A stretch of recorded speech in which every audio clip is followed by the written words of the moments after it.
Alrighty, welcome back to another edition of Beyond Recovery. And today my guest is Chris. And Chris, thank you so much for coming on the show today. How are you doing? I'm really good, thanks. Good for you to have me. Oh, yeah, excellent. I'm glad that you were able to make it on.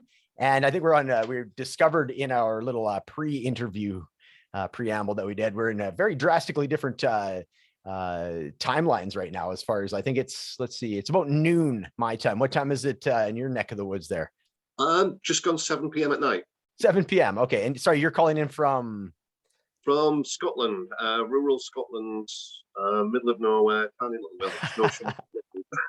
Cool, middle of nowhere. Are you born and raised in that little town there? I was born and raised in northeast of England.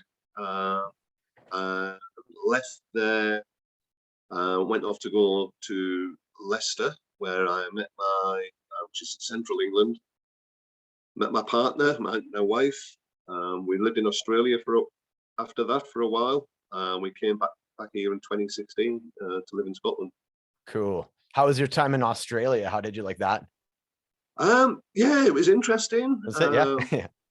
It was. We're glad we went, but we were glad to come back. So we got Australian citizenship. So I've got Aussie passport now. Cool. Now, what did that do to your accent? Did you have kind of a like hybrid Australian English accent, or are you holding strong on the English accent? I'm not really sure, because I think I've lost my accent by birth. You might have heard of Geordie, which is quite a strong accent from the north of England. It sort of just watered that down, I think, more than anything. Yeah, fair enough. That's funny. Excellent. Well, let's get into this. I want to hear your story of recovery. And I was reading it. Thank you for providing the information ahead of time.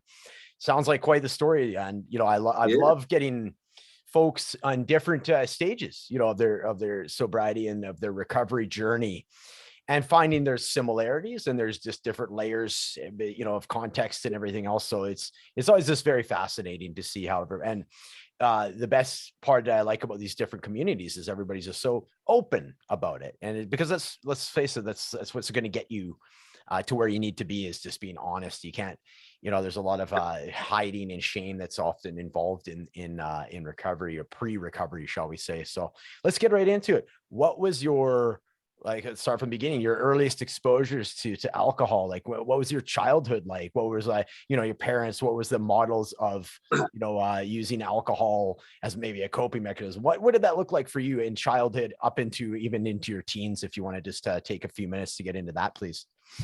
Yeah. Lots and lots of alcohol. My parents started giving me alcohol from the age of about 7, as a bribe, present for being good. Oh. My mum is an alcoholic who drank herself to death. My dad's still alive, an active alcoholic. I basically, as a kid, there was a lot of other stuff going on in my life. I had very, very little, I had no social / love input from my parents. So I was never ever touched in any form, such as a hug or anything, as a child. So when obviously they start giving you something, you take it up with glee. It's like, and plus I dare say a lot of kids, if you give them something that seems very adult, they'll want to take that up. It grew and grew and grew fairly quickly, to the point whereby I was 12. Then I was effectively a full-blown alcoholic. I had to stop going to school, and drinking every day. Either my parents would give me it, my dad would take me to, there was a pub which was very, very lax with who they would serve. And so they would take me there and drop me off. And I could they'd give me some money and I could spend my evening in the pub. and that way they got peace from me, I suppose. Sure. Yeah. Get smashed, and and it went on and on and on from there. Wow. So literally, like when you say you're 12 years old, you're getting dropped off at a pub, it's a sort of a form of like babysitting for, like you say, it's like reprieve for your parents so they can do their thing. And meanwhile, yeah, to your point, you know what? It's an interesting thought. And it's totally true. Is like when you're young and you see your parents that are doing something that seems very adult, and then you get to do it, it makes you feel like you have this adult experience as well, right? So that's, yeah, which is cool, isn't it? When you want to be an adult. Yeah, exactly. No, completely. So I'm glad that you touched on that. Thanks for sharing that. So as you said, it kind of goes on and on. So when you're getting into, like you said, you had to quit school. So what does your like teenage years look like into early adulthood? And sort of what is that bringing you towards as far as getting into like young adulthood and so forth? What does that look like for you? Well, I got my girlfriend pregnant when I was 15, and she had our first child when I was 15. So I left home at that point, not really with much choice. Sure. I ended up going to, she got a housing through the government, and I ended up going to live with her. We had our second child pretty much quick succession. Wow. Yeah. So there wasn't, where I'm from as well, there wasn't much in the way of work to do. The area used to be a heavy industry area, and it all died off. But at the same time as my drinking, I wanted to do the right thing for her and the kids. And I actually managed to get into the army. Oh, wow. So I joined the British Army, and in some ways it suited me quite good, because in them days the army was a very, very drinking culture. I believe it's not so much now. They're trying to clean things up quite a lot. But in them days, if you weren't an alcoholic when you joined, you probably were by the time you came out. I spent 4 years in the military, and Tracy, my first wife, was diagnosed terminally ill. But we were already, we were pretty much splitting up by then anyway.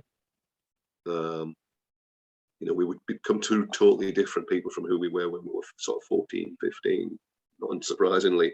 Sure, yeah. Yeah.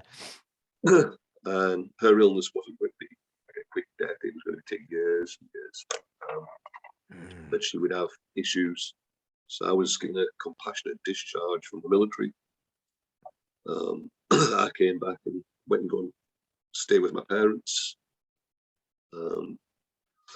Excuse me. She deteriorated on and up and downs. I and my parents had the kids. By now I was very long-term unemployed. And backing my parents, what a great excuse to basically knock back whiskey every day. Yeah. Yeah. That was my early late teens into my early 20s, really. So safe to say you grew up fairly quickly by the sounds of it. I mean, you're having children at 15, you're getting into into the military. I'm curious, when you got into the British Army, like what did that do for you? I mean, we talked about like the drinking culture aside. Did that give you any structure in your life that perhaps was lacking in your childhood? Okay. So let's talk a little bit about that. Like how did that set you up? If it did, like, was that sort of a foundation that you of structure that you were able to use in adulthood, or what did that look like for you? Yeah. At the time I didn't think it did, but it's now I'm older and I can look back, maybe with a slightly wiser head. It did change me. Although the booze was still a very big part of my life. I could see maybe that I could improve myself. It gave me that confidence. I'd seen a little bit of the world, not a huge amount, but a little bit in itself sort of, it put me on a track to sit thinking, well, I'd really like to see some more of the world. Yeah. Um, Yeah.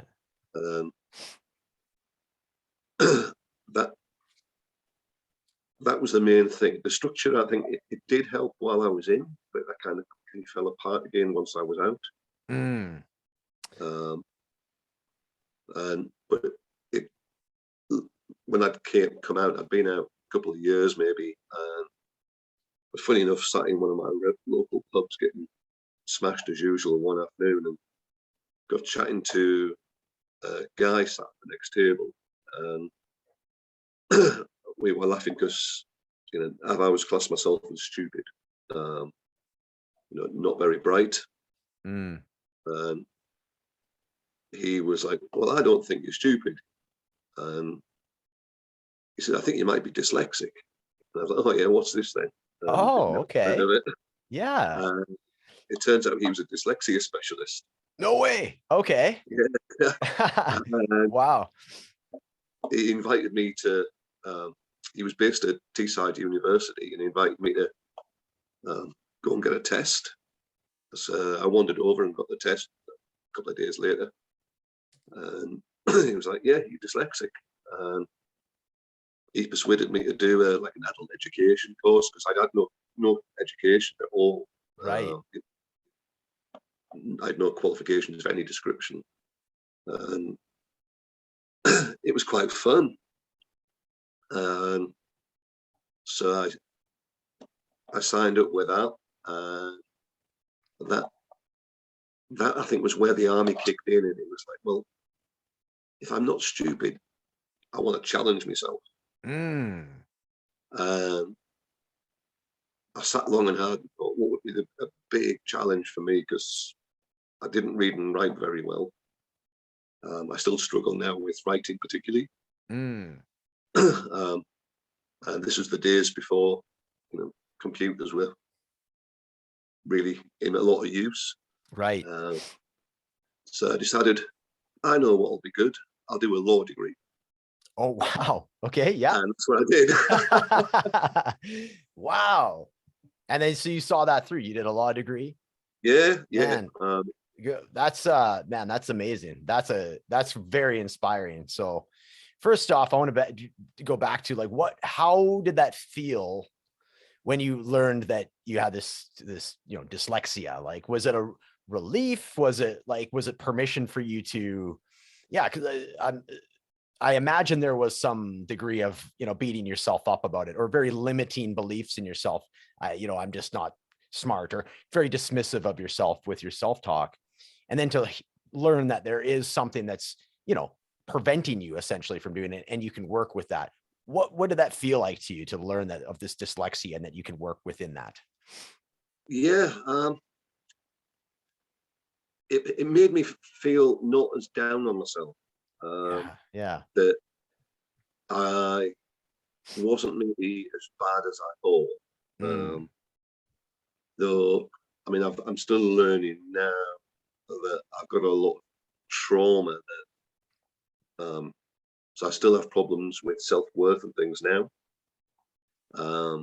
relating to trauma as a child. Luckily, I'm now getting good help with that. It certainly helped. It's been one of them things in my life that I think has kept me alive. Yeah, right. And then, so fast forward, what year, I guess, how old were you when you finished up this, your law degree? What age were you at that stage? 26. Wow. By then, wow. I mean, my first wife had died, and I met the amazing girl who is now my wife now. Oh, wow. And that's a really bizarre story. I don't know if it's one for this, but long story short, we met in a gay nightclub and moved in together the night we met. Really? Okay. Hey, when you know, right? Yeah. And I got my degree, and I never really, because I had confidence issues, I never really used it. I managed to get work, and I got work working in recruitment for a recruitment agency. And in some ways, I look back and I think I fell into it because, again, it was a really heavy drinking job. We would have booze in the office. Oh, wow. Yeah. I'd say half of my office were alcoholic, and it kind of suited me. So I was probably a long way further down the line than them, and when I changed companies and it wasn't quite such a boozy company, then it was starting to jump up and bite me. I struggled then, career-wise, job-wise, because of the booze. Right. So did you ever, when was the first time that you had, because it's like everything that you're doing, you're going through the British Army, you're doing this, like get your law degree. Now you're working, with honoring that degree. And yet there's this, this like culture of drinking this whole time, even from when you were a kid. When was there a stage that you had some reprieve from that? Where there was like, when was there a certain stage where you're just like, okay, or whether it's like self-inflicted by choice, you decided, what, I need a break from this, or was there a pocket of time that you chose, to do something, whether professionally or personally, that removed that constant exposure to drinking? When did that first happen?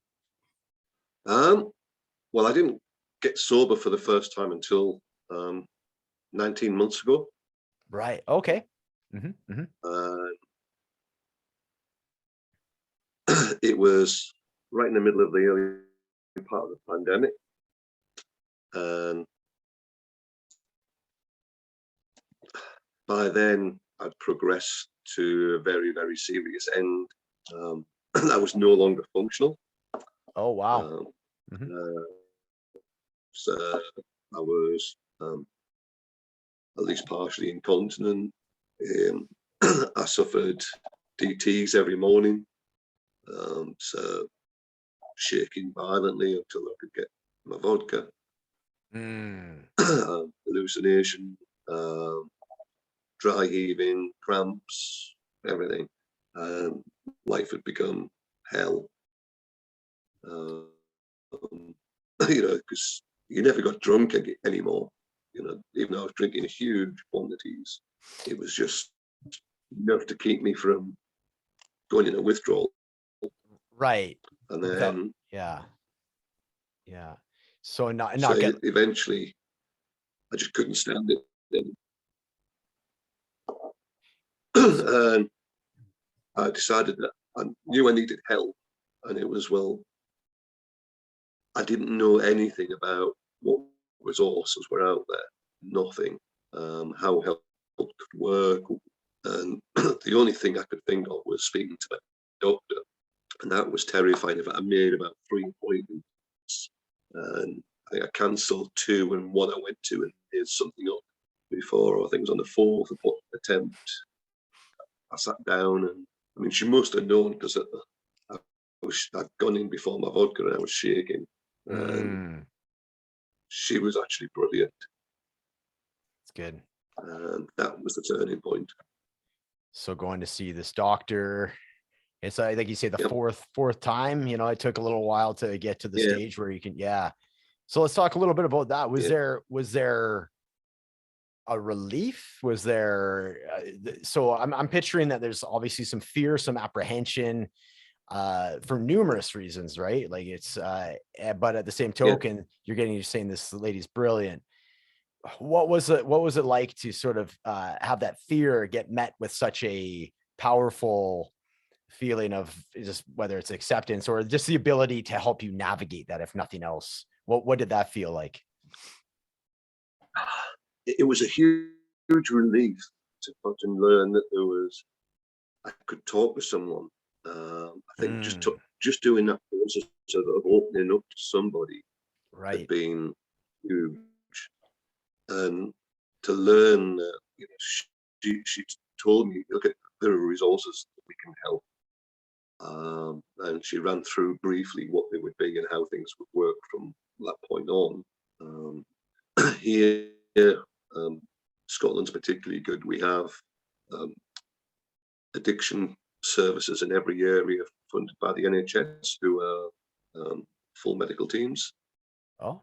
And so she taught me through how I was going to be urgently referred to them, and how that should work a little bit. But that also then, there was a new fear.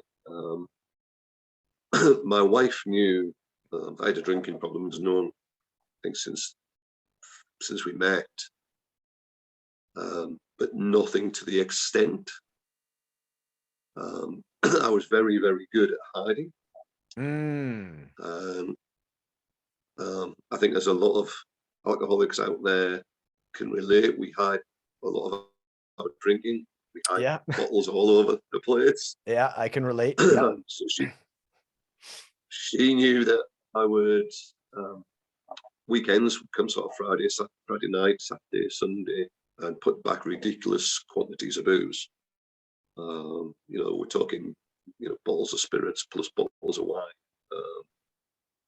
But she didn't know that Monday, Tuesday, Wednesday, Thursday I drank, and then it was hidden all over the house. Okay.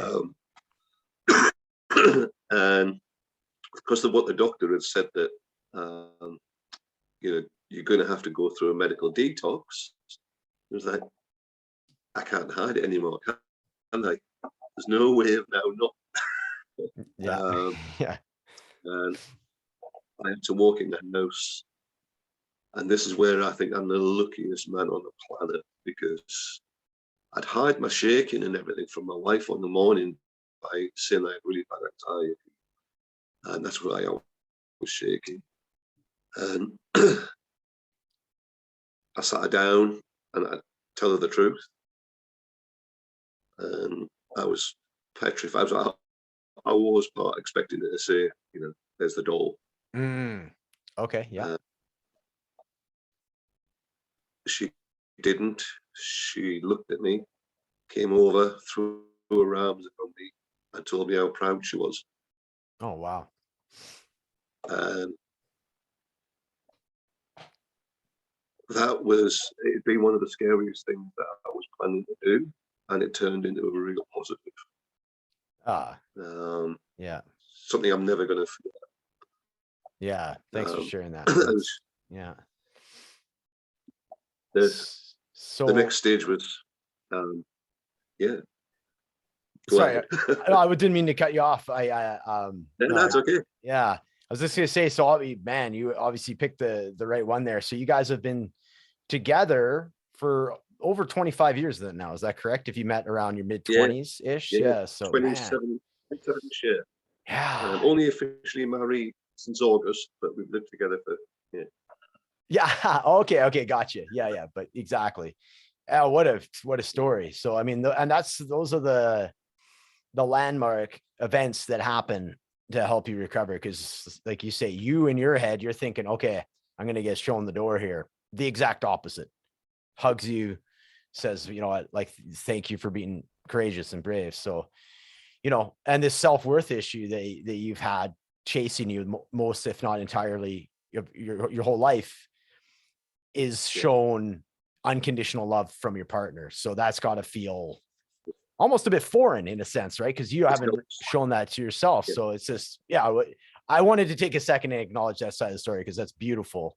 So thank you for sharing that. And hats off to your partner, your wife there. Fantastic lady by the sounds of it. So yeah, I just wanted to jump in and do that. So, but yeah, from there, I kind of cut you off, but so here we are. She knows you're on your road to recovery now. So this is in 2020, you mentioned. So you're 19 months. Congrats, by the way, dude, especially for somebody that's been doing this since you're 12. That is huge. So you should be proud of yourself. What does that look like? Let's get into this. So 19 months, I'm sure it's been not all, rose petals and and whatever the phrase is, it's not all rainbows and lollipops. I'm sure there's been some challenging times. So let the listeners know, how has the last 19 months been for you?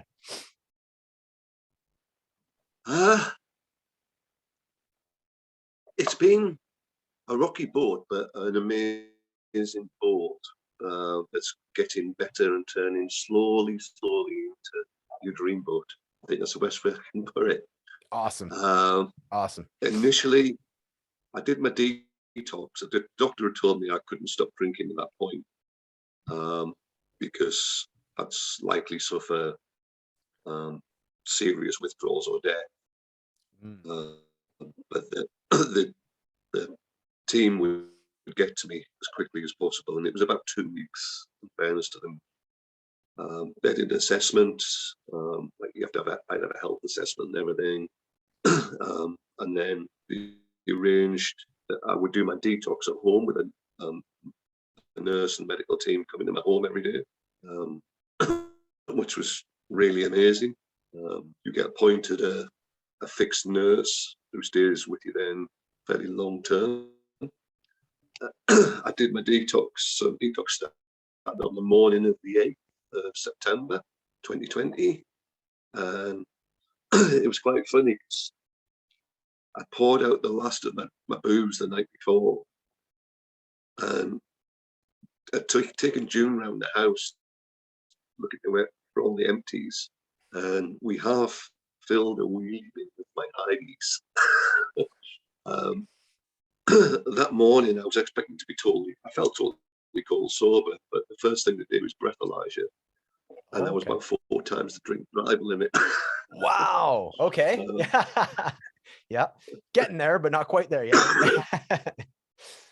Yeah. The detox was actually brilliant.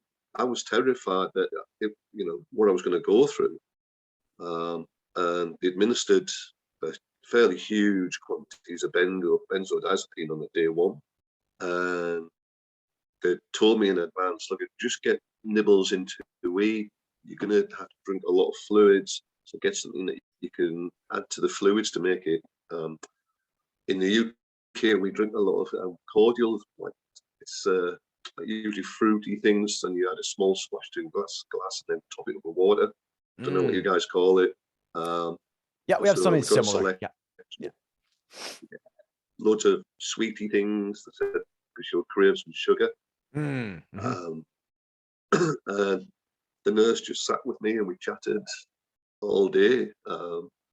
And next day was very similar, but with a slightly lower dose of benzo, and so on for about 8 days. And then benzo stops, and I had no adverse effects at all. The quantities they were giving me, the day one was 120 milligrams, which was quite surprising of how much I needed. Right. Yeah. But then towards the end of the detox, I started Campral, which for anyone who's never heard of it, I think it's amazing. It took away my cravings. Oh, okay. It's designed to take away alcoholic cravings, and I started Antabuse, which I still take Antabuse now. And I love it because it's a shield for me. And then I started counselling quite intensive with a psychologist, and I also have a psychiatrist. The downside was quite early on is I didn't know I had like PTSD and CPTSD from my childhood, because I basically kept it away with booze. And then all of a sudden, as soon as I got sober, then everything came to the front. I had really severe anxiety. I had flashbacks, just lots of very severe mental health issues. But the medical team acted quite quick. They got me straight onto good anti-anxiety medication, which has been really, really useful. The therapy has worked with me really, really well. And it was within a couple of months, it was like, I'd really like to go back to work in some form. And it was still in the middle of a pandemic. And I thought, you know what, I'm so grateful for everything all the help I've had. I want to do something positive. And so I took a job in COVID testing. Oh, okay. Testing people for COVID. And that's been great. I'm still there now. I've had a promotion. And we actually get made redundant on Saturday because testing's now coming to an end. I'll be a bit sad to see it go, but sure. Things. So I've got other things lined up, and the main one is I've just been accepted to go back to university to become a nurse. Wow, man! Congratulations. That's an amazing story. That is so cool, man. Awesome. Life is getting better by the day. Yeah, no kidding. What a story, man. It's a journey. Yeah, it's a journey. Absolutely, absolutely. No, man, that's so cool. I love it. Yeah, I'm so glad that you came on to share the story, because what a story it is. And I love how like you said, it's like it almost, you feel like this obligation. You had all this help, people support you. I feel like you almost have this team around you, right? It's that between like the mental health, the physical health, the doctors, your wife, your family. So now you want to then in turn be able to go and help other people. So now you're eyeing up being a nurse, and like you were doing the COVID testing, which in that way is helping folks as well, right? So super cool that you're just taking that energy and then just putting it back. It's reciprocating it back into this. So yeah, congrats on that. All the best. I mean, if you can get through get a law degree, I'm very confident you'll be able to get through the nurse. Well, I've also got a geoscience degree. I also, after doing my law degree, I went off and after being redundant, losing my job, shall we say. My wife wanted to fund me to go back to university again, and I did a geoscientist degree and with a master's, and that was what got us to Australia. Oh, cool. And that's why you guys were in Australia. But the booze obviously followed me, and that had a massive negative impact on my work. Sure. To the extent we had to come back to the UK. We landed back here in 2016 with nothing. Wow. Yeah. It was just a lot to do with that. It almost makes you wonder, like I wonder what, and it's not part of your journey, but just the hypothetical of like what you would have been able to be capable of had the booze not been involved, right? Because you're able to do some pretty staggeringly impressive things with dyslexia and this other condition, this alcoholism.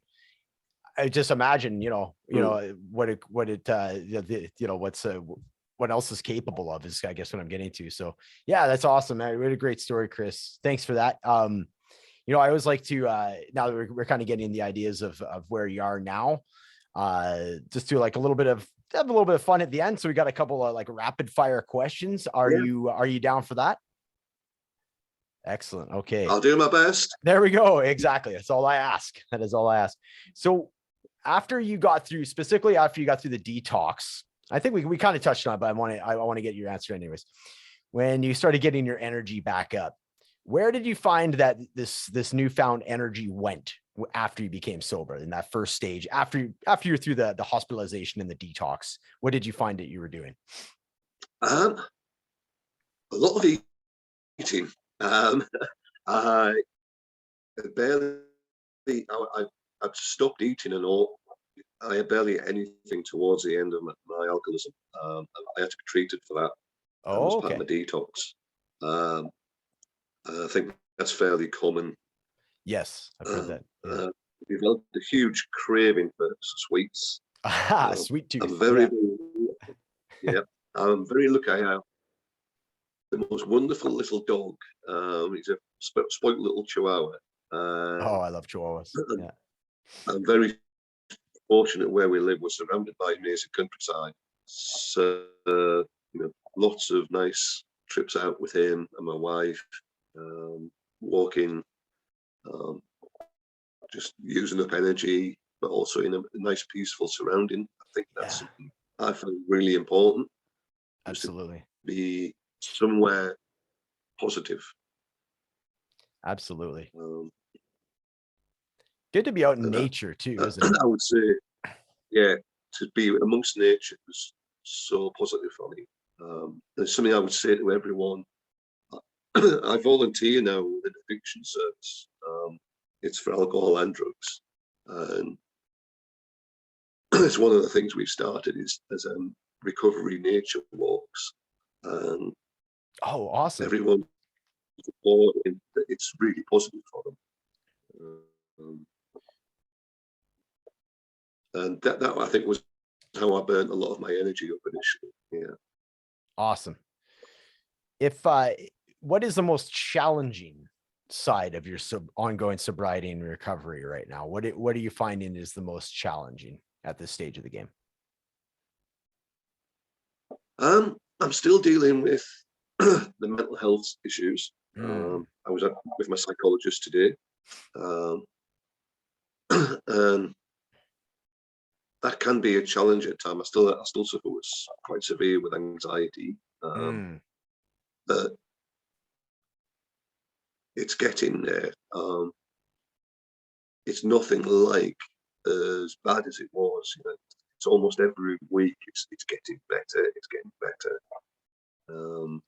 And she works with me, gives me a lot of tools on how to get through it. It's now no longer where I'm anxious all the time. It's just more like occasional attacks. And we're working on how to deal with them. That's the biggest challenge. I opened up to family quite recently and everybody else about my journey, and that was a bit scary, but everyone's been really positive about it. Good. But again, that was quite scary to think about doing, but I don't know why I shouldn't have been scared. And one lesson I've learned from all of this is that don't be scared of owning up of, alcoholism and other addiction. It's not your fault. You've got, everyone's getting caught into this thing, and it's so easy to get caught into it, especially if you've got underlying mental health issues. And then, it's not your fault, but you can get through it, but take all the support. Absolutely. No, that's great. That's great. What are you listening to? If you're listening to music right now, or if you're more of a reader, what are you reading right now? I do read and we do listen to music. So we tend to listen to classical music. It was recommended as when I first went into recovery as a way to relax. Okay. Yeah. I've really got quite into sort of it's like church choirs, but not more like a monastery, like sort of monks and things chanting. Oh, okay. That sort of side. Oh, beautiful. Yeah. That's super cool. So I listen to we listen to quite a lot of that.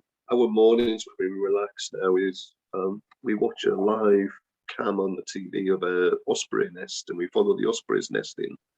Cool. While the music's on in the background. Nice. And then reading.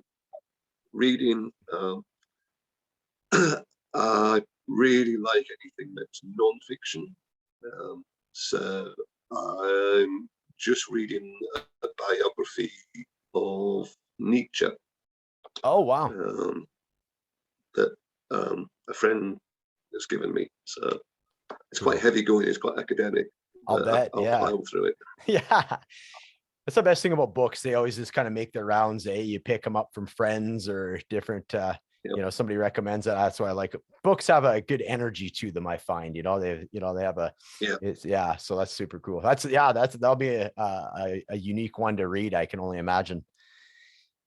Travel related question. If you could travel to one location on planet Earth, where would it be and why? It would be far northern Sweden, to a little town called Kiruna, which is, you may have heard of a thing called the Ice Hotel. Yes, I have. Yeah, where they build it every year from ice, and that's in Kiruna. Okay. I'd love to take my wife there to go That's stay in the Ice Hotel. Heck yeah. That's a great answer. That is a fantastic answer. Final question for you today, Chris. What is the biggest thing that you've always wanted to do, but haven't done yet? And what has been preventing you from doing so?